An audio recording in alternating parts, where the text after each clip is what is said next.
नमस्कार, मैं हूं संतोष पाठक और एक बार फिर से आपका स्वागत करता हूं अपने YouTube प्लेटफॉर्म पर। भारतीय जनता पार्टी की अंदरूनी राजनीति अब रोजाना गजब गजब खेल दिखाती हुई नजर आ रही है। कौन किसके साथ है, कौन किसके खिलाफ है, कौन पाला बदल कर किसके साथ चला गया है, ये तमाम चीजें ये बता रही है कि भारतीय जनता पार्टी में कितने बड़े पैमाने पर वफादारियां बदलने का खेल शुरू हो गया है। भारतीय जनता पार्टी में कितने बड़े पैमाने पर राजनीतिक घमासान शुरू हो गया है, क्योंकि वर्तमान में जो कुर्सी पर बैठे हुए हैं, बड़ी कुर्सी पर बैठे हुए हैं, वो बड़ी कुर्सी छोड़ने को तैयार नहीं है। वहीं उनसे छोटी कुर्सी पर बैठा हुआ व्यक्ति बड़ी कुर्सी पर न केवल टकटकी लगाए बैठा हुआ है, बल्कि अब हर कीमत पर उस बड़ी कुर्सी पर बैठना चाहता है। भारतीय जनता पार्टी के अंदर ये राजनीतिक लड़ाई अब चरम पर पहुंचती जा रही है और इस राजनीतिक लड़ाई में अब विदेशी धरती और विदेशी सरकारों का भी इस्तेमाल किया जाने लगा है। जी हां, आपने बिल्कुल सही सुना, विदेशी धरती और विदेशी सरकारों का भी इस्तेमाल किया जाने लगा है। एक बड़ी खबर, एक चौंकाने वाली खबर मैं आपके सामने लेकर आया हूं, जिसमें एक एक करके तमाम तथ्यों को मैं आपके सामने रखूंगा। लेकिन उससे पहले आपसे एक अपील, आपसे एक आग्रह भी करना चाहूंगा। अगर आपने अभी तक हमारे इस YouTube मंच को सब्सक्राइब नहीं किया है तो आगे बढ़िए, हमारे YouTube मंच को सब्सक्राइब कीजिए, हमारे वीडियो देखिए, वीडियो पसंद आए तो ही लाइक कीजिए, शेयर कीजिए, 2-4 लोगों तक इसको पहुंचा दीजिए और हमारे चैनल के साथ हर तरीके से जुड़े रहिए, क्योंकि हमें आपके हर तरह से साथ, सहयोग, समर्थन और समर्पण की जरूरत है। अब आते हैं आज की बड़ी खबर पर। मैंने आपको बताया था कि भारतीय जनता पार्टी में वफादारियां बदलने का एक नया दौर शुरू हो गया है और भारतीय जनता पार्टी में एक जमाने में गुजराती लॉबी यानी बीजेपी की केंद्रीय लॉबी यानी कि नरेंद्र मोदी और अमित शाह की लॉबी के करीब माने जाने वाले केशव प्रसाद मौर्य को लेकर भी मैंने एक बड़ी खबर आपको बताई थी। वो बड़ी खबर क्या थी कि जब केशव प्रसाद मौर्य को बाकायदा ये हिंट दे दिया गया राष्ट्रीय स्वयंसेवक संघ के मुखिया मोहन भागवत की तरफ से कि योगी आदित्यनाथ देश के अगले प्रधानमंत्री बनने जा रहे हैं और उत्तर प्रदेश की कमान ब्रजेश पाठक को सौंपी जा सकती है, आप ये तय कर लीजिए कि आपको उप मुख्यमंत्री बनकर रहना है या फिर आपको दिल्ली की राजनीति में जाना है। लेकिन ये जब बातें कही गई तो केशव प्रसाद मौर्य की आंखें खुल गई। उनको समझ में आ गया कि ये धोखा देने का अंतहीन सिलसिला जो उनके साथ ये गुजराती लॉबी खेल रही है वो कभी थमने वाला नहीं है और गुजराती लॉबी की विदाई के बाद जो नई लॉबी आएगी वो तो उनको वैसे ही अपना दुश्मन मानकर बैठी हुई है, अपना विरोधी मानकर बैठी हुई है। तो ना वो इधर के रहेंगे ना उधर के रहेंगे। 2017 में मुख्यमंत्री बनने वाले थे वो, लेकिन उनको मुख्यमंत्री नहीं बनाया गया, अमित शाह चुप रहे। 2022 में विधानसभा चुनाव उनको हरा दिया गया, उन्होंने सारी बातें रखी, लेकिन अमित शाह चुप रहे। 2022 में ही उनको डिप्टी सीएम तो बना दिया गया, लेकिन उनका विभाग बदल दिया गया, उनके कद को छोटा करने की कोशिश की गई, लेकिन अमित शाह और गुजराती लॉबी चुप रही।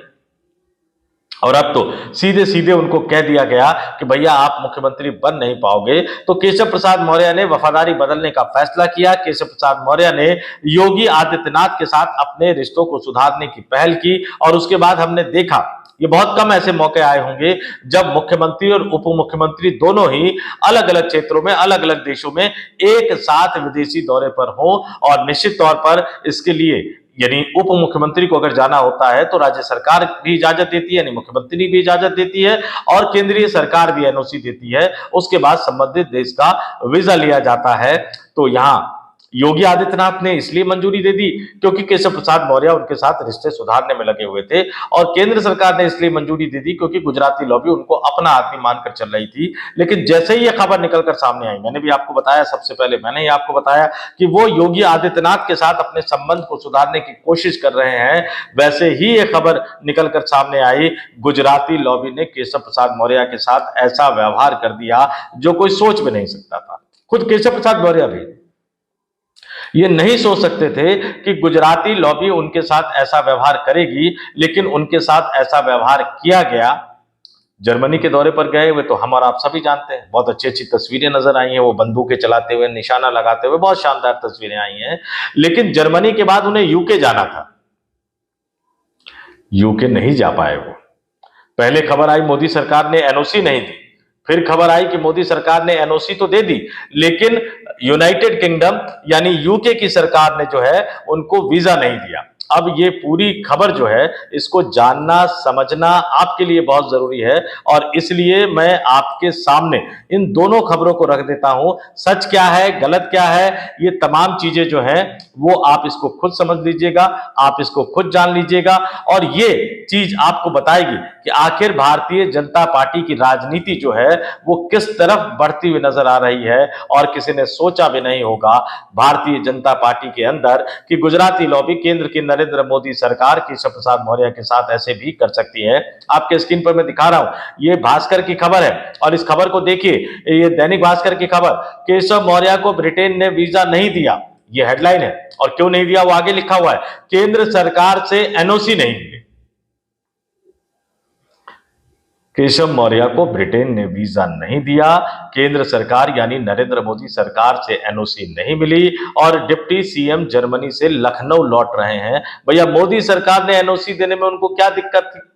ये खबर हवा में तैर रही थी, तुरंत फैलने लगी, बड़ी तेजी से फैलने लगी कि भैया वफादारी बदलने यानी योगी आदित्यनाथ के खेमे में जाने का खामियाजा जो है वो केशव प्रसाद मौर्य को भुगतना पड़ा, और अब गुजराती लॉबी केशव प्रसाद मौर्य के पीछे पड़ गई है।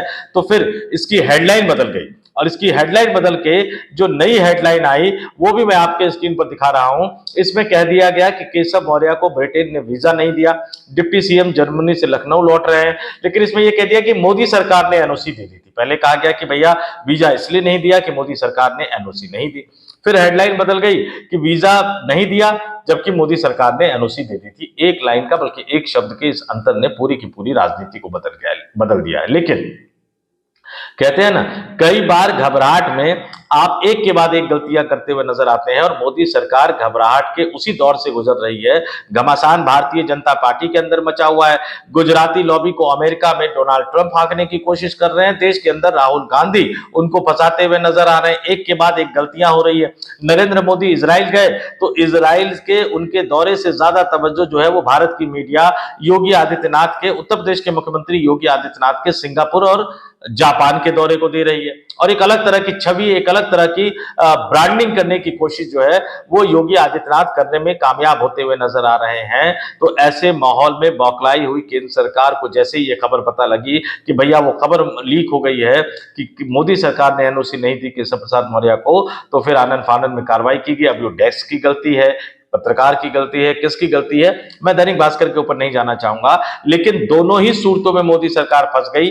पहली सूरत कि मोदी सरकार ने एनओसी नहीं दी, मतलब मैसेज ये चला गया। अगर ये खबर सही है कि मोदी सरकार ने एनओसी नहीं दी थी जिसकी वजह से यूके ने उनको वीजा नहीं दिया, तो इसका मतलब है कि मोदी सरकार, देश के प्रधानमंत्री नरेंद्र मोदी और गृह मंत्री अमित शाह बदला निकाल रहे हैं केशव प्रसाद मौर्य से, चूंकि वो योगी आदित्यनाथ के खेमे में चले गए। लेकिन दूसरी खबर तो और ज्यादा शर्मनाक है कि अगर मोदी सरकार ने एनओसी दे दी थी और उसके बाद भी ब्रिटेन की सरकार ने, यूके की सरकार ने केशव प्रसाद मौर्य को वीजा नहीं दिया, तो सवाल ये उठता है कि भैया 56 इंची प्रधानमंत्री वाली सरकार में क्या अब यह हालत हो गई है कि गृह मंत्री के करीबी, सरकार को चलाने वाले सबसे ताकतवर नेता के करीबी, देश के सबसे बड़े राज्य उत्तर प्रदेश के उप मुख्यमंत्री को ही ब्रिटेन वीजा ना दे, इतनी हिम्मत उनमें कहां से आ गई है? तो मैंने कहा ना, दोनों ही सूरतों में ये मोदी सरकार के लिए एक गहरा झटका है। भारतीय जनता पार्टी के अंदर बढ़ते घमासान की एक वानगी है। क्या सही है क्या गलत है उस पर मैं कोई टिप्पणी नहीं करूंगा, क्योंकि भास्कर ने ही अपनी हेडलाइन बदल दी है, खबर एक तरह से बदल दी है। लेकिन अपने दर्शकों से कहूंगा कि भैया कमेंट करके हमें जरूर बताइए कि दोनों में से कौन सी बात पे आपको ज्यादा भरोसा है। मोदी सरकार ने एनओसी नहीं दी इसलिए यूके ने वीजा नहीं दिया, या मोदी सरकार ने एनओसी दी फिर भी यूके ने वीजा नहीं दिया? और ऐसे हालात में योगी आदित्यनाथ के वापस भारत लौटने के बाद, केशव प्रसाद मौर्य के वापस भारत लौटने के बाद, क्या भारतीय जनता पार्टी में हमें एक नए तरह का घमासान देखने को मिलेगा? आपका क्या मानना है कमेंट करके जरूर बताइएगा।